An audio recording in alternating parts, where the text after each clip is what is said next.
China లింగ్కాంగ్ టియాన్షింగ్ technology company 2027 నాటికి వాణిజ్య hypersonic విమానం ప్రారంభించనుంది.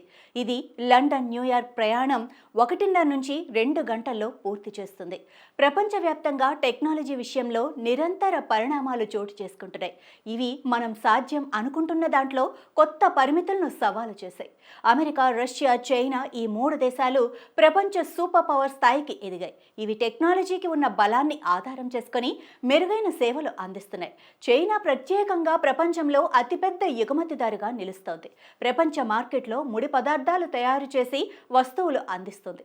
పాకిస్తాన్ వంటి అనేక దేశాలు అత్యవసర వైద్య సరఫరాలు, ప్రతినిత్య వస్తువుల కోసం చైనా మీద ఆధారపడి ఉంటాయి.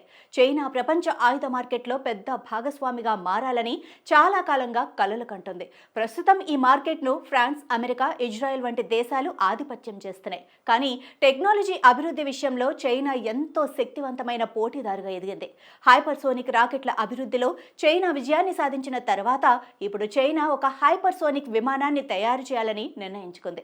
ఈ ప్రయాణం విజయవంతంగా ఉంటే ఈ విమానం మొత్తం భూమిని కేవలం 7 గంటల్లో చేరుకుంటుంది.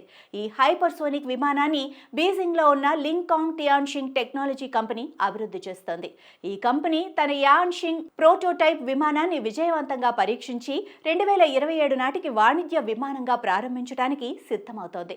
ఈ హైపర్సోనిక్ విమానం వేగం గంటకు 3069 మైళ్లు అనగా సుమారు 5000 కిలోమీటర్ల వేగం ఉంటుంది. ఇది రిటైర్ అయిన కాంకోర్డ్ విమానానికి సమానమైన వేగం. కాంకోర్డ్ విమానం 2179 కిలోమీటర్ల వేగంతో ప్రయాణించగలదు. ఇది శబ్ద వేగం కంటే 2 రెట్లు ఎక్కువ.